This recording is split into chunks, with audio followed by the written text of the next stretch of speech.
You're listening to the We Are Libertarians podcast network. Find all of our shows at wearelibertarians.com. I'd be listening to the mainstream media and just be left frustrated on how they covered these stories. They would completely ignore facts just to promote their own agenda. I said, man, I could do a better job than these fools. I should start my own show. So I did.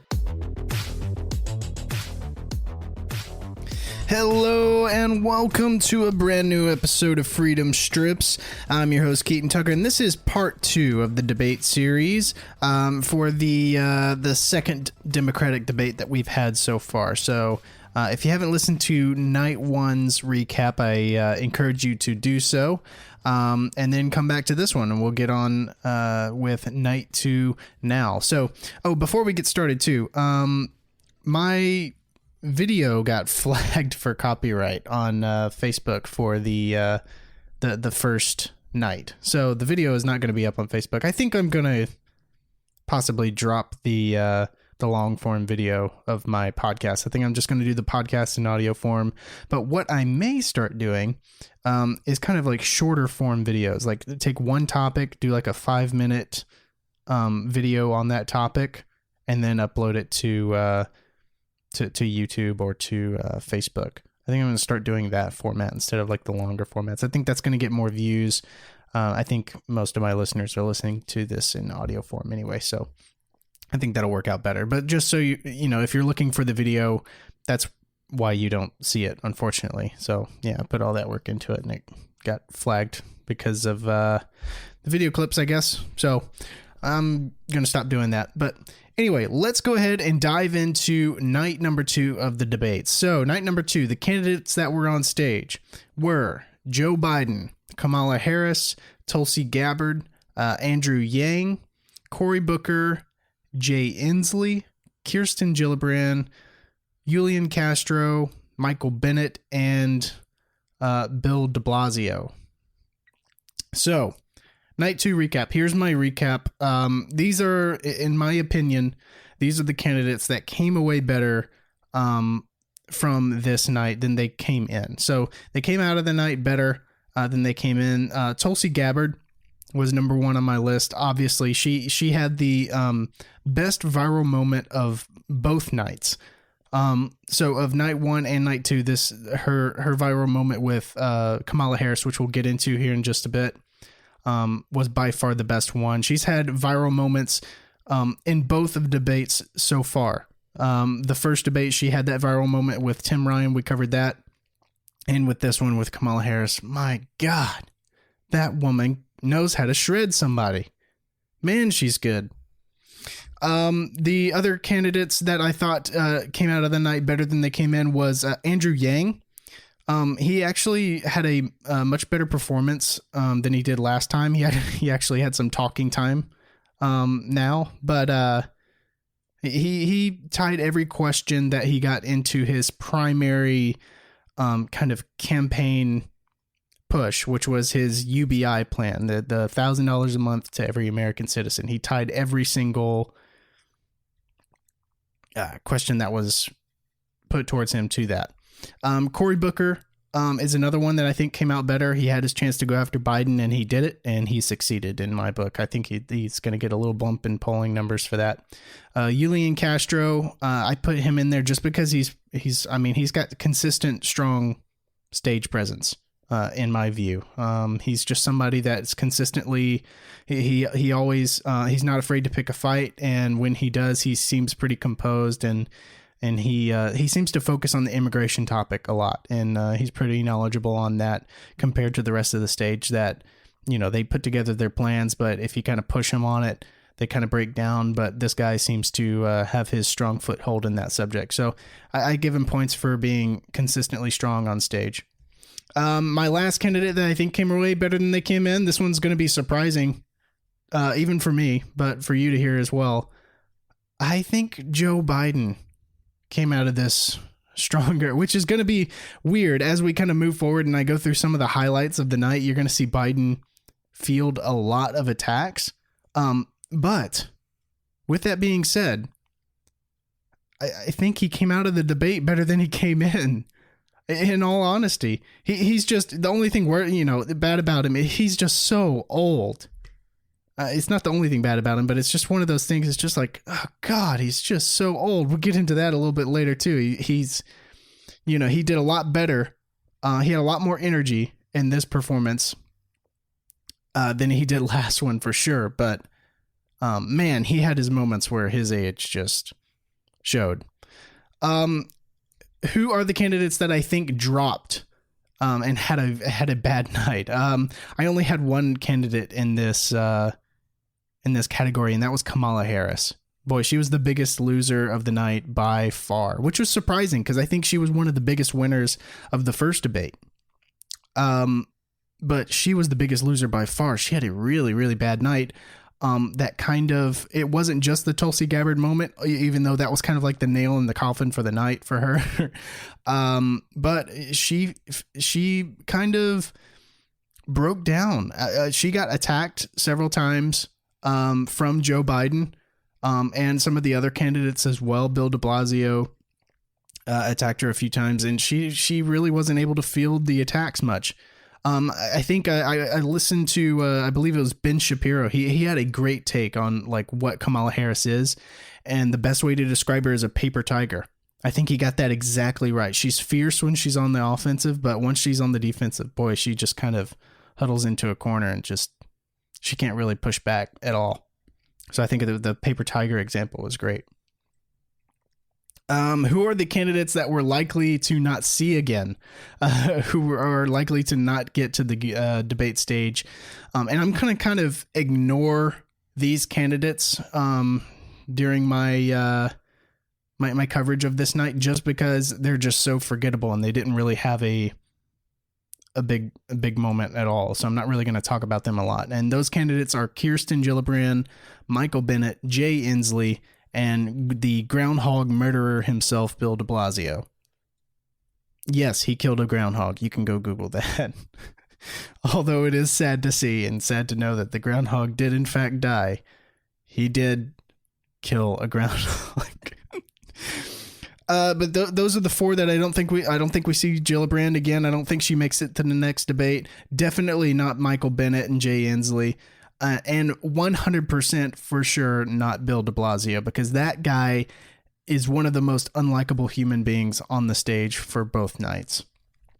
The city that he's the mayor of even hates him. And he's obviously from New York. So when you have a deep blue state like New York that hates you, and the city that hates you, and you get up onto the debate stage with a bunch of Democrats, and they don't even like you, you're a just extremely unlikable human being. It's probably the groundhog thing. Nobody likes a groundhog killer. All right, so let's get into it. The theme of the night was Joe Biden and Obama versus everyone else, which is kind of a weird thing to hear. You think of Keaton, Joe Biden and Obama aren't in office. So why do you have Obama against everybody? Well, because actually, surprisingly, a lot of the candidates were really trashing Obama's policies. And like I said before, I believe I said this during my coverage of the first night, this is no longer the party of Barack Obama, which is really surprising because I've seen a lot of articles written about this. It was just like, you see all these candidates trashing Joe Biden on his policies during the Obama administration. So by proxy, they're attacking Obama and his policies. And this was really surprising to see on the debate stage. Again, this kind of from the first night, I said that this was going to carry over to the second one, but this moderate versus progressive battle continued. And there were many more progressives than moderates on this stage on this night. So as you can imagine, Joe Biden being the most prominent moderate on the stage, he's the current polling leader as well. He fielded a bunch of attacks, but luckily for Biden, he was much better this night with this performance than he was during his first performance. He defended himself well. He launched attacks of his own at his progressive counterparts. That, just like I said before, the biggest thing going against Joe Biden is Joe Biden, and his age. Man, his age just catches up to him. At times, I honestly kind of felt bad for Joe Biden listening to him. I mean, at times I was like, hey, Joe Biden's actually, he's making some pretty decent points. He's sticking up for himself. And then, there's old Joe. There's old Joe. What's a computer? So let's go into a couple of the, let's listen to some of the highlights of the night. Okay, I've got a couple different highlight clips that we can listen to. The first one I'm going to start with, since I'm not going to really talk about Andrew Yang a lot, I wanted to kind of put his opening statement in here because I thought it was something that kind of tied together his whole performance throughout the night. Like I said, everything kind of tied back to this UBI statement. So let's take a look at Andrew Yang's opening statements. Someone is running for president who wants to give every American $1,000 a month. I know this may sound like a gimmick, but this is a deeply American idea, from Thomas Paine to Martin Luther King to today. Let me tell you why we need to do it and how we pay for it. Why do we need to do it? We already automated away millions of manufacturing jobs, and chances are your job could be next. If you don't believe me, just ask an auto worker here in Detroit. How do we pay for it? Raise your hand in the crowd if you've seen stores closing where you live. It is not just you. Amazon is closing 30% of America's stores and malls and paying zero in taxes while doing it. We need to do the opposite of much of what we're doing right now, and the opposite of Donald Trump is an Asian man who likes math. So let me share the math. $1,000 a month for every adult would be $461 million every month right here in Detroit alone. The automation of our jobs is a central challenge facing us today. It is why Donald Trump is our president, and any politician not addressing it is failing the American people. So there you have it. That is Andrew Yang's opening statements. And every single question that was put to him during the debates always went back to that UBI, that $1,000 a month. It was just a healthcare questions with healthcare costs. Boy, $1,000 a month might help you with that. Climate change, $1,000 a month will help you move to higher ground. I mean, he said that. He did say that in his closing statements. He was like, climate change is a big deal. I'm giving you $1,000 a month to move to higher ground. Better get to it. Vote me in. Yes, he said that. Automation taking jobs, $1,000 a month will help keep Americans on their feet while they retrain for new skills. I mean, this was his strategy the entire night. I think it worked for him. I don't like Andrew Yang's policies, but like as a person, he just kind of comes across as like a smart, genuine tech entrepreneur. I mean, he definitely is one of the more trustworthy guys on the stage for sure, just because he's not a politician. I thought his interview with Ben Shapiro was really, really good too on the Sunday special. If you haven't listened to his interview there, Ben obviously disagrees with his UBI proposal, but it was still very, very good interview. I think Yang's a decent person. The next clip I have for you is this Republican talking point. This is like the new progressive dodge tactic, right? So stop with the Republican talking points. We saw it in the first night with Elizabeth Warren, and we see it again here with Kamala Harris. When the progressives have no answer, just claim that your opponent is using Republican talking points. Never mind the fact that they're coming from another Democrat on stage with you. So let's take a listen to this. Healthcare or not. Thank you, Secretary Castro. Senator Harris, Senator Bennett had suggested that you support banning employer-based health insurance. Is that true? Well, first of all, with all due respect to my friend Michael Bennett, my plan does not offer anything that is illegal.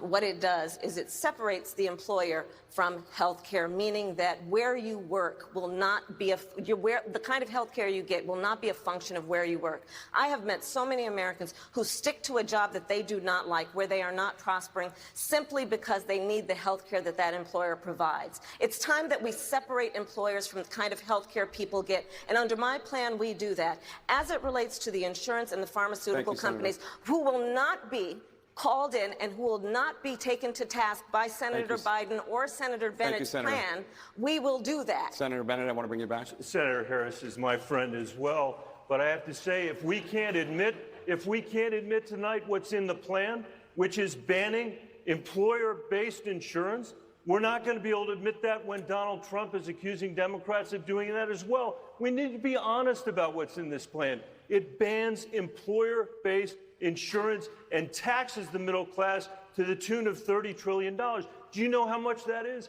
That is 70% of what the government will collect in taxes over the next 10 years. We don't need to do that.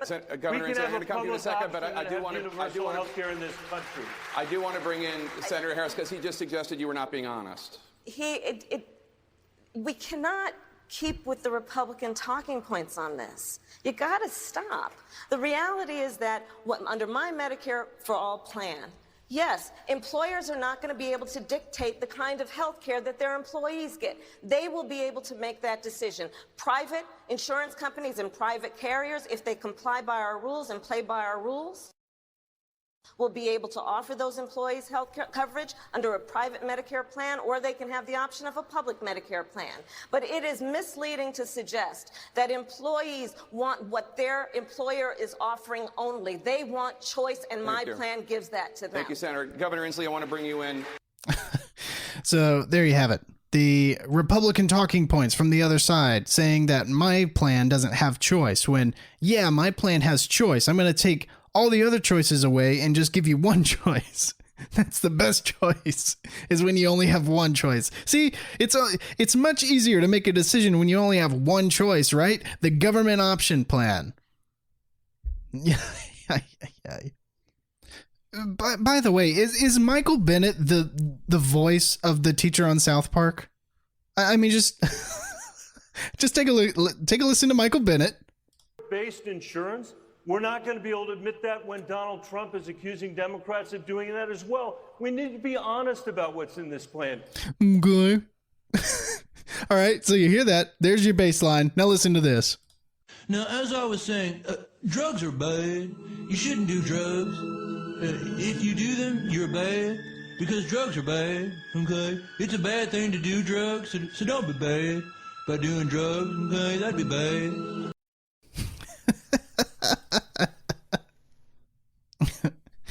So I just hope that's in your head now forever. Every time you hear Michael Bennett talk, you're gonna hear drugs are bad, okay?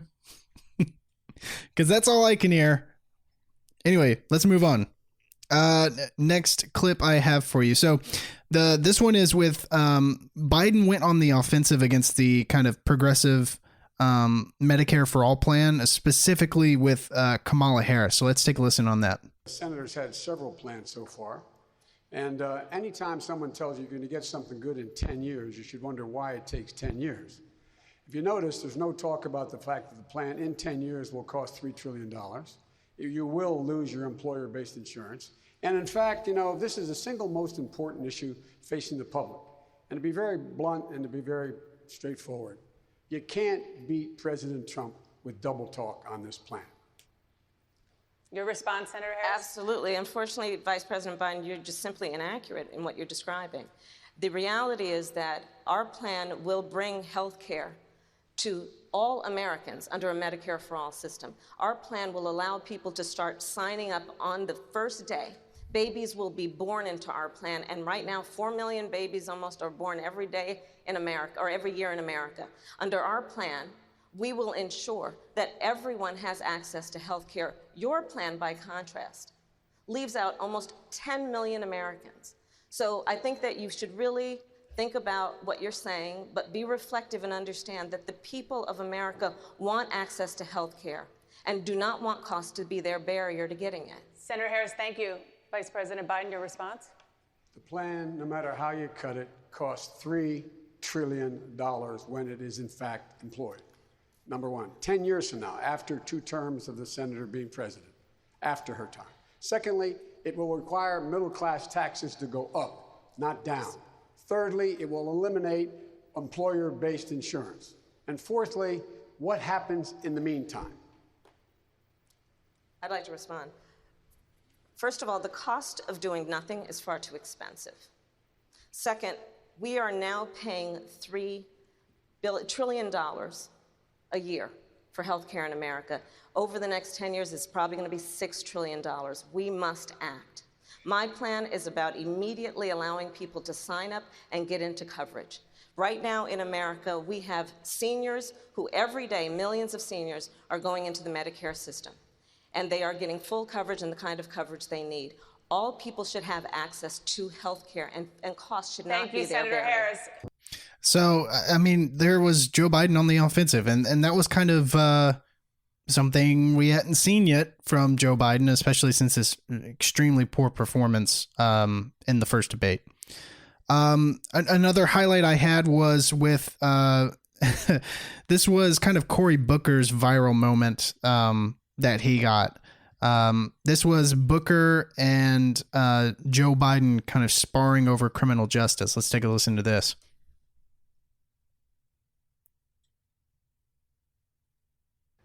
We have a system right now that's broken. And if you want to compare records, and frankly, I'm shocked that you do, I am happy to do that. Because all of the problems that he is talking about that he created, I actually led the bill that got passed into law that reverses the damage that your bills that you were, frankly, to correct you, Mr. Vice President, you were bragging, calling it the Biden crime bill up till 2015. Thank you, Senator. Vice President. So let me interject here.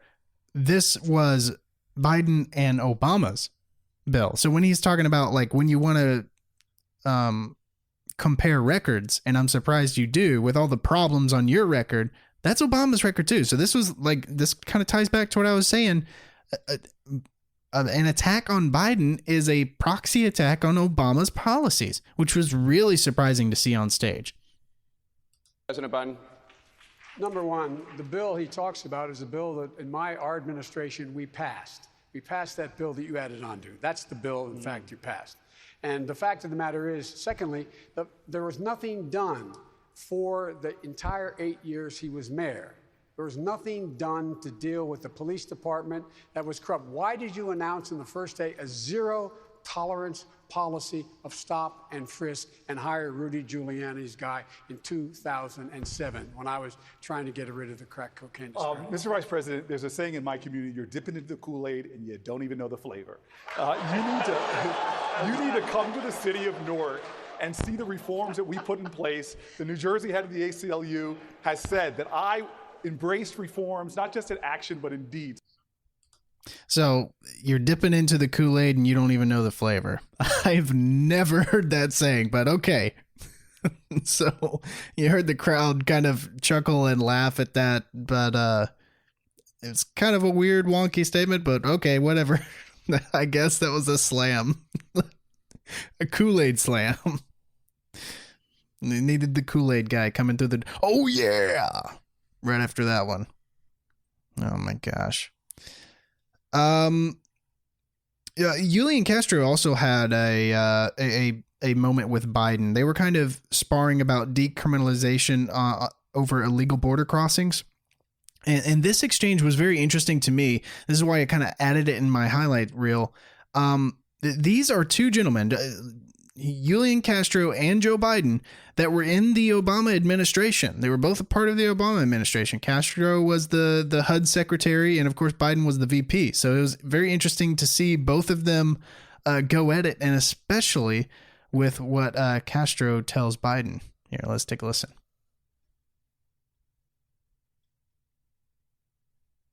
Castro, please, your response. First of all, Mr. Vice President, it looks like one of us has learned the lessons of the past and one of us hasn't.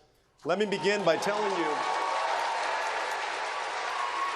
let me just start out by answering that question. My immigration plan would also fix the broken legal immigration system, because we do have a problem with that. Secondly, the only way that we're going to guarantee that these kinds of family separations don't happen in the future is that we need to repeal this law. There's still going to be consequences if somebody crosses the border. It's a civil action. Also, we have 654 miles of fencing. We have thousands of personnel at the border. We have planes, we have boats, we have helicopters, we have security cameras. Castro, what we need are politicians that actually have some... All right, so there we go. So that kind of one of us has learned the lessons of the past and one hasn't. And I know I'm not filming the video for this, but if you go look at the clip for this, Joe Biden is just looking like, I can't believe that they are attacking Obama's policies like this. Even Obama's HUD secretary going after him on that. Obama's immigration policies. Very, very interesting. The next highlight I have with Kirsten Gillibrand, like, she is very forgettable. She only had one moment, I guess. So Kirsten Gillibrand tried to take an opportunity to go after Joe Biden since everyone was kind of punching up, right? Which is normal and in this kind of environment, especially since he's the polling leader. So everyone's punching up. So Kirsten Gillibrand's like, I got to get in on this. So she goes after Joe Biden on an old editorial that he wrote on childcare.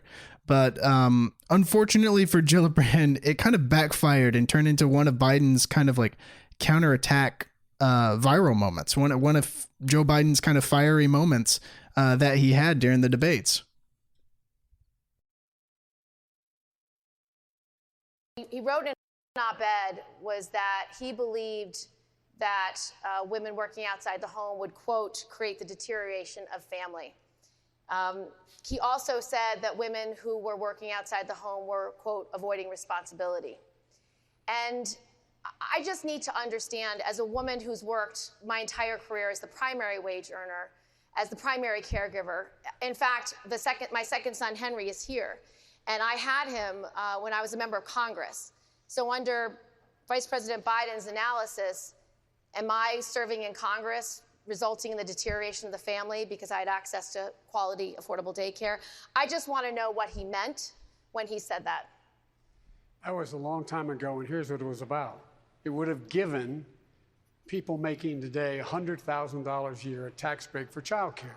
I did not want that. I wanted the child care to go to people making less than $100,000, and that's what it was about. The fact of the matter is, the situation is one that I don't know what's happened. I wrote the Violence Against Women Act, Lilly Ledbetter. I was deeply involved in making sure the equal pay amendments. I was deeply involved in all these things. I came up with the It's On Us proposal to see to it that women were treated more decently on college campuses. You came to Syracuse University with me and said it was wonderful. I'm passionate about the concern, making sure women are treated equally. I don't know what's happened except that you're now running for president. So I understand, Mr. Vice President. I don't understand what's happened except that now you're running for president and now all of a sudden you have an issue. So, I mean, good for Joe trying to stick up for himself. I mean, he dominated the talking time simply because he was fielding so many attacks. Let's talk about, since we talked about Kirsten Gillibrand, I'll give one more highlight to somebody that we're never going to see again, and that is Groundhog Killer Bill de Blasio. So let's take a listen to how Bill de Blasio, he came out swinging against both Joe Biden and Harris, just desperation haymakers, trying to make the case that he is the real person who wants to restructure society as a whole. I mean, he comes across as just a desperate loser. Take a listen to this. Now, tonight, we have to get to the heart and soul of who we are as Democrats. There are good people on this stage, but there are real differences. Joe Biden told wealthy donors that nothing fundamentally would change if he were president. Kamala Harris said she's not trying to restructure society. Well, I am. For 40 years, working people have taken it on the chin in this country. For 40 years, the rich have gotten richer, and they paid less and less in taxes. It cannot go on this way. When I'm president, we will even up the score, and we will tax the hell out of the wealthy to make this a fairer country and to make sure it's a country that puts working people first. So the kind of the crowd noise that you heard from there was actually some some protests that happened in the middle of the debates, and it was mainly aimed at de Blasio, even though I know Cory Booker was interrupted at one point, but so was Bill de Blasio here at the end of this clip, and it was mainly the protesters were calling for the firing of the police officer that killed Eric Garner 5 years ago in New York, which apparently I didn't even know. That guy is still on the force, I guess. So, rightly so, they're protesting for his firing. So that's why you heard that little crowd noise at the end. They protested. There was two different moments in the middle of the debate where candidates were interrupted with that. So, I mean, with Bill de Blasio, he, like I said, he comes across as a desperate loser. In this entire debate, he was constantly throwing haymakers. It was very obvious that he was just trying to make something stick. And de Blasio he separated himself from the pack during the night, but not in the good way. It was more of like this guy is never getting anywhere close to the White House kind of way. So Bill de Blasio's done. That's the last time we see Groundhog Killer. Thank God. Let's move on. I know I said that Joe Biden had a pretty, I mean, it wasn't a good night, okay, but it wasn't a terrible night. All right. He had he survived. Okay. He had better energy. He was actually able to defend himself pretty well. He launched some attacks of his own at Kamala Harris, which is kind of like his public enemy number one, especially since the first debate. She really beat him down and he didn't really fight back at all. So this was a better night for him. And things were going generally pretty well, even though he's fielding a lot of attacks throughout the night until this moment. Joe Biden just goes full out of touch old person mode and completely flubs his closing statement. It was probably the funniest moment of the entire debate. So let's listen to Joe Biden's closing statement as he just goes full old person. Everybody knows who Donald Trump is. We have to let him know who we are. We choose science over fiction. We choose hope over fear. We choose unity over division. And we choose the idea that we can, as Americans, when we act together, do anything. This is the United States of America. When we've acted together, we have never, never, never been unable to overcome whatever the problem was. If you agree with me, go to Joe 30330 and help me in this fight. Thank you very much. So I was laughing so hard. I was like, at first I was like, wait, what did he just say? Go to Joe, and then he listed off just a bunch of numbers. So if you haven't been able to put it together yet, obviously what Joe Biden meant to say was to text the word Joe to 30330 for support for his campaign. But of course, the internet had a field day with this. So, everyone on Twitter and on social media was like, I'm trying to go to joe30330.com, like Joe Biden said, and it doesn't exist. But this was the thing, like old person staring at computer memes flooded Twitter, and even a domain race began. So people were quickly trying to go and buy the domain joe30330.com. And hilariously enough, Joe Biden's campaign team were beat to the punch and didn't get the domain. So of course, someone was immediately, I even went to GoDaddy immediately I was like, wait, what did he just say, to go to Joe 30330? So I went to GoDaddy to see if it was taken, and someone had already gotten it. And so someone was very, very fast. And so I thought it was very funny. I'll kind of go over these quickly, but there were different versions purchased. So the original link, the joe30330.com, goes to just some random page that a guy bought. And it's just like a parody page. It's just Josh for America. And it's just kind of got his picture and some donate buttons. He's selling some merch and stuff. there's different versions of the numbers on the .com. So Joe 33030 goes to Pete Buttigieg site. So someone bought that domain and just linked it to Pete's campaign. Joe 3033 goes to some real estate company, and their front page says Joe Biden messed up his marketing. You don't have to mess up yours. And so they've got their real estate company on there, and it's just like all these different versions of the numbers. It was so funny to just see Twitter go off on this. It was just the perfect internet moment. And it was just the perfect way for Sleepy Joe, old Joe Biden, to end on a strong note on a night that he was doing fairly well in. You know, his campaign advisors were like, well, man, he went through a slug there. He got attacked a lot, but I think he held his own pretty well. He launched some good attacks. We just need to end this thing strong. Come on, Joe, tell him to just text Joe. And he's like, go to Joe 33030 and pledge your support. Oh, God. All right, let's move on to the best part of the entire night. And of course, I said we were going to get to it. We're going to get to it. And we're going to spend the rest of our time on this just because there's a lot to unpack here. Tulsi Gabbard absolutely torching Kamala Harris on her brutal record. So this was so bad that it immediately started trending on Twitter that night.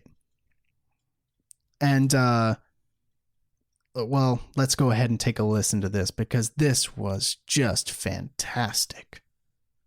Congresswoman Gabbard, you took issue with Senator Harris confronting Vice President Biden at the last debate. You called it a, quote, false accusation that Joe Biden is a racist. What's your response? I want to bring the conversation back to the broken criminal justice system that is disproportionately negatively impacting black and brown people all across this country today. Now, Senator Harris says she's proud of her record as a prosecutor and that she'll be a prosecutor president, but I'm deeply concerned about this record. There are too many examples to cite, but she put over 1,500 people in jail for marijuana violations and then laughed about it when she was asked if she ever smoked marijuana. She blocked evidence. She blocked evidence that would have freed an innocent man from death row until the courts forced her to do so. She kept people in prison beyond their sentences to use them as cheap labor for the state of California. And she fought to keep cash bail system in place that impacts poor people in the worst kind of way. Thank you, Congresswoman. Senator Harris, your response? Listen to that crowd. As the elected Attorney General of California, I did the work of significantly reforming the criminal justice system of a state of 40 million people, which became a national model for the work that needs to be done. And I am proud of that work. And I am proud of making a decision to not just give fancy speeches or be in a legislative body and give speeches on the floor, but actually doing the work of being in the position to use the power that I had to reform a system that is badly in need of reform. That is why we created initiatives that were about reentering former offenders and getting them counseling. It is why, and because I know that criminal justice system is so broken, that I am an advocate for what we need to do to not only decriminalize, but legalize marijuana in the United States. I want to bring Congresswoman Gabbard back in. Your response? The bottom line is, Senator Harris, when you are in a position to make a difference and an impact in these people's lives, you did not. And worse yet, in the case of those who were on death row, innocent people, you actually blocked evidence from being revealed that would have freed them until you were forced to do so. There is no excuse for that. And the people who suffered under your reign as prosecutor, you owe them an apology. Ooh, Tulsi Gabbard laying down the hammer on Kamala Harris. Now, Harris supporters immediately went to blame Russia for the trending hashtag after this. I think the hashtag was something like Kamala destroyed or something along those lines. These people are so predictable and so out of touch. Like, something happened that I don't like, or my candidate is being attacked for something that is completely true. Everything that she said about Harris, and I'm going to dive into a few examples of how bad Kamala Harris was locking up minorities and brutally extending and pursuing the biggest sentences for minor crimes that she could. She prided herself. You heard her say it. She was proud of the work she did. Everything she said that was true. Oh, it must have been Russia that started this hashtag. Don't take it seriously. This giant discredit campaign came out from the Kamala Harris supporters, as well as the mainstream media. I'll dive into the mainstream media, how they started to do damage control for Kamala Harris after this, after she just totally got destroyed on that. But this exchange made me so happy to finally see Kamala Harris get knocked down a peg. She's just I'll tell you what she is. She's a dirty cop running for president.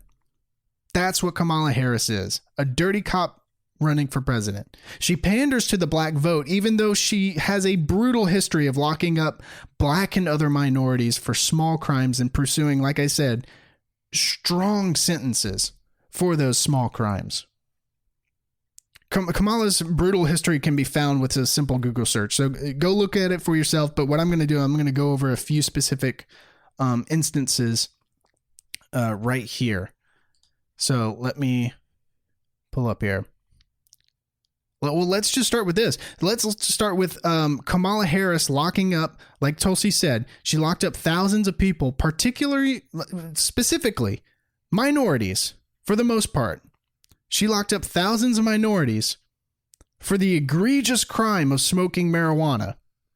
Then, when she was taking an interview with the Breakfast Club, okay, she did an interview with the Breakfast Club, she laughed about the fact that she smoked marijuana in college. So, the person who brutally went after minorities and threw them in jail and gave them strong sentences for smoking marijuana laughs about smoking marijuana in college. Listen to this. Don't take my word for it. Take it straight from Kamala Harris's mouth. So that needs to be addressed also. But I am absolutely in favor of legalizing marijuana. We've got to do it. We have incarcerated so many, in particular young men of color. You have. In a way that we have not for the same level of use other young men. Mm-hmm. And we've got to deal with that, in addition to dealing with the fact that not all drugs are the same. And when we're talking about marijuana, look, I have forever been an advocate for medicinal marijuana. I have personally known people who only benefited from its use. So there are a lot of reasons why we need to legalize. Have you ever smoked? I have. Okay. Like and I inhale. I did inhale. Okay. It was a long time ago. But yes. I know you have to go. They say you have to go. I just broke news. I mean, was it in college? See, I like stuff like that. That's a real honest answer. Real. Was it a blunt or joint? It was a joint. Hey. Yeah. You remember the high? I do. So if it was legalized all throughout the country and medicinal. So listen to that, man. That's a person who brutally went after people and ruined people's lives with felonies, laughing about that she did the same thing in college. Whoa, man, that makes my blood boil. Here's a few more examples of decisions that Kamala Harris made that she could have challenged bad cops and freed black people who were unfairly treated by the criminal justice system in many cases, but she chose not to. So here, instance number one, she fought against forcing cops to wear body cameras around the state of California. She said that it should be left up to leaders in individual agencies. As a prosecutor, Harris refused to hand over the names of officers involved in police misconduct. Then the San Francisco public defender argued that the DA shouldn't get to decide what information should be released. Here's another one. In February, California Governor Gavin Newsom ordered new DNA testing in the 1983 murder case of Kevin Cooper. Cooper came within hours of execution in 2004 after being charged with the murder of an adult couple and 2 children. Harris opposed the testing when she was the state's attorney general. So this is the thing, is DNA testing for this murder case. He was pleading innocence. There was the jury actually found that there was insufficient, there could be additional information brought up to actually get this guy off of death row. And she opposed the additional DNA testing. Here's another one. In one of her final cases before becoming a senator, Harris's office decided not to prosecute the LA County Sheriff's Department in the disappearance of Matrice Richardson, a woman who was found dead after she was suspiciously, goodness gracious, I'm sorry about that. A woman who was found dead after she was suspiciously released from police custody. In 2015, a judge refused to indict a man facing life in prison after it was discovered that a California prosecutor had falsified the defendant's confession. Harris appealed, arguing that falsifying the confession wasn't necessarily prosecutorial misconduct. Harris only changed her stance on this after the judge threatened to name names, and federal judges accused California prosecutors of engaging in an epidemic of prosecutorial I can't say that word, misconduct under Harris's watch as Attorney General. So she had a brutal history. I recommend that you go and look at it for yourself and just see how. What a scumbag. What a scumbag Kamala Harris is. Man, I do not, if you can't tell, I do not like this woman. Probably my least favorite person on the stage. By far, both nights. Least favorite person. Just because of the hypocrisy, man. Like you're messing with people's lives like that. You're ruining people's lives. Pursuing your own goals. So CNN and MSNBC desperately scrambled to come to Kamala's aid after this beatdown from Tulsi. They were scrambling for damage control. Okay, so here's the CNN interview right after the debates asking her about the attack, and then Kamala kind of does some low blows against Tulsi, and we'll kind of go over that. Some of the toughest critique or attacks at you came from Tulsi Gabbard. Just for our viewers who haven't seen it, I just want to play some of that and have you respond. Okay. I want to bring the conversation back to the broken criminal justice. So what I'm going to do, I'm going to skip this since we already listened to it. But by the way, I recommend that you go and you listen to the CNN interview and watch it, because it was wonderful to watch this beatdown of Kamala Harris live on TV, but it was even better watching her watch it back and on this CNN interview. So you see, like, they do like the picture in picture of her listening to her just get absolutely shredded, and just her face is just amazing. But I'm going to skip ahead here. And here we go. Did you expect that from Tulsi Gabbard? Had you had interaction about that in the past, and how do you think it went?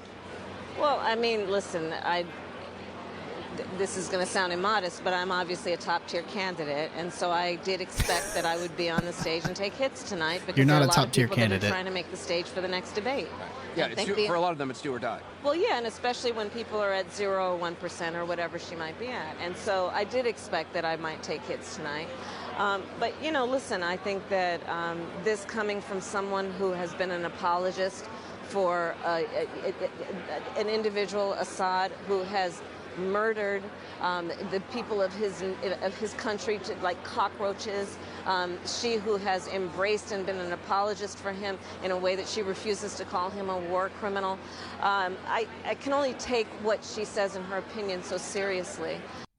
So, two things there. She went and was just like, I can't take her seriously because of her poll numbers. So she kind of like brushed off her poll. Oh, whatever. She's like 0 or 1% she's polling. So who really cares about what she's... The thing about this entire situation here is, what's the one thing Kamala Harris doesn't do? She doesn't give any answers to what Tulsi actually brought up. And she didn't even apologize for those brutal things that she did. In fact, she did the opposite. When she was called out for it, she said she was proud of the work she did. And then she goes off on the low blow, which you'll see. We're going to go into this a little bit. I've talked about it before, but Tulsi Gabbard, one of the things that the mainstream media and the neocons and all of these war hawking Democrats what they'll do is they'll go after Tulsi Gabbard because she's not for war with Syria. She doesn't want war with Syria. She's a veteran. She's served for 18 years, I believe. And she doesn't want war with Syria. And she questions the gas attacks in Syria, which, as more evidence comes out, it looks more and more like a false flag attack. I talked about this on several episodes ago, but the OWPA or whatever, they came out saying that they withheld evidence. They withheld evidence saying that the chemical shells or whatever were launched from a helicopter, when in fact it looks like the canisters were walked up and placed there.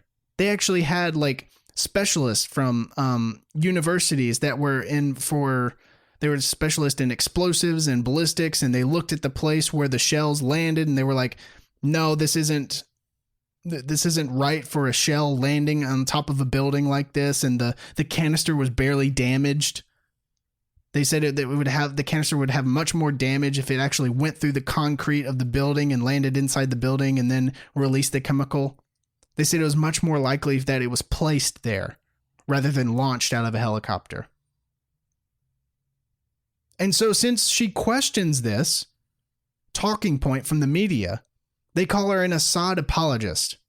There is, and I'm going to quickly go over this here, there is absolutely no history of Tulsi Gabbard apologizing for Assad or protecting Assad in any way. She's not defending Assad. She calls him a dictator. Okay, he's a brutal dictator. Yes. But is he gassing his own people like cockroaches and killing his own people like cockroaches? No. There's little to no evidence that Assad has actually done those things. In fact, the evidence is mounting that he didn't, and that it's a false flag attack from the Syrian rebels that the CIA and the U.S. are arming for a civil war in Yemen, in Syria. So this is all just a bunch of BS. Now listen, look at the links that MSNBC goes to kind of do damage control for Tulsi, or not for Tulsi, against Tulsi Gabbard for Kamala Harris during this. They go full front on the Assad apologist train. Do you not believe that the same could be said for your meeting with Bashar al-Assad? I don't know how you could equate that. We're talking about a president that is directly... That you would be meeting with the leader of Syria who could feasibly be responsible for the killings of over 500,000 people, who ordered the chemical attacks on children diplomacy. in his own country? I will never apologize for doing all that I can to prevent more of my brothers and sisters in uniform from being sent into harm's way to fight another regime change war, the likes of which we have seen in Iraq and Libya and Syria, that have taken so many of our service members' lives, that has taken so many of our taxpayer dollars out of the pockets of people in this country, people who are suffering, people in places like Detroit, like Flint, Michigan, communities across this country, what to speak of the suffering that's been caused. So if that means meeting with a dictator, meeting with an adversary in order to accomplish that mission of keeping the American people safe, making sure our troops are not continuing to be sent on these wasteful wars, putting their lives at risk, and making sure we've got the resources for the American people, I'll do what is necessary. And frankly, that's the kind of commander-in-chief we need, that truly has the courage, just as we've seen in our country's past, how, President Kennedy met with Khrushchev, how Roosevelt not only met with Stalin, a murderous dictator who killed millions of people. Excuse me, sorry, let me finish. Who met not only with Stalin, who killed millions of people, but actually allied with him. Why? Because it was in the best interest of our country and the American people, and to bring about an end to that war. So no, if it means meeting with dictators, if it means working with people who do things that we find abhorrent. Or meeting with Bashar al-Assad, but not necessarily meeting with the leader of Saudi Arabia, or supporting, or having a relationship with them. Sure, you're mixing two different things up. I'm talking about having a meeting. I don't think I'm mixing two different things up. I'm just trying to get clarity on it, because there seems to be some inconsistencies in your views of it. There's no inconsistency whatsoever. Having a meeting for the pursuit of our national security and peace is one thing. I would meet with the leader of Saudi Arabia, with leaders of Iran, with leaders of North Korea in that pursuit of national... This is just such a this is such a pro-war propaganda hit job right here. What do you mean you're willing to... They did the same thing when Donald Trump went to meet Kim Jong-un. Oh my God, I can't believe he's going to meet with a brutal dictator that has nukes. Wow, this guy's just a terrible human being. Yes, two things can be true at once. Yes, Kim Jong-un is a terrible, brutal dictator that has murdered countless lives of his own people. The other thing can also be true. Is it better to increase tensions with a country that has nuclear weapons, or to build relationships and to build relations and to just keep... I've said this before. Countries that talk to each other tend not to nuke each other. So isn't it a good thing to side on the side of diplomacy rather than just doing this pro-regime change war BS that these MSNBC pieces of crap always choose to push? Security, keeping the American people in safe. The difference between that and what Donald Trump has done and continues to do is he has cozied up, allied with, and supported Saudi Arabia in their support of al-Qaeda and in support of this genocidal war in Yemen that continues to this day, an illegal war that Congress has not authorized, that's killed thousands of innocent Yemeni people. This is absolutely true. The U.S. and Donald Trump, this war started on Obama's watch and is carried over through Trump's presidency. Okay, this thing in Yemen, essentially we're supporting al-Qaeda, or we're supporting Saudi Arabia, which supports al-Qaeda. We're basically flying as al-Qaeda's air force. It's pretty ridiculous. And that's caused millions more to suffer. So I hear you. So you're talking about two very different things here. But you know what? These are issues. Congresswoman. I hear you on this. I hear you on this. So I want to go No, with you this for a don't. moment. So when sitting down with someone like Bashar al-Assad in Syria, do you confront him directly and say, why do you order chemical attacks on your own people? Why do you cause the killings of over 500,000 people in There's your not country? even evidence for that. Look, you know, I want to break this down to what we're it's really talking a yes about. or no answer. Do you confront him I on want to it? Do you break this talk to him down to what about we're it? talking about here today, because you're talking about a meeting that took place, what, 3 years ago? Well, Congresswoman, and every you're time leading I come back, every time I come back here on MSNBC, No, but I you think guys talk to me about these issues. It sounds like these are talking points that Kamala Harris and her campaign are feeding you. It is. Because she's refusing to address the questions Congresswoman, it's that were important, posed to I think, her. for the American people to have context about your foreign policy issues and where you stand. If you're leading with I foreign would policy love and to you're running provide for the that President of the context. United States, a meeting with Bashar al-Assad, which I'm sure you understand, is a very controversial meeting to take.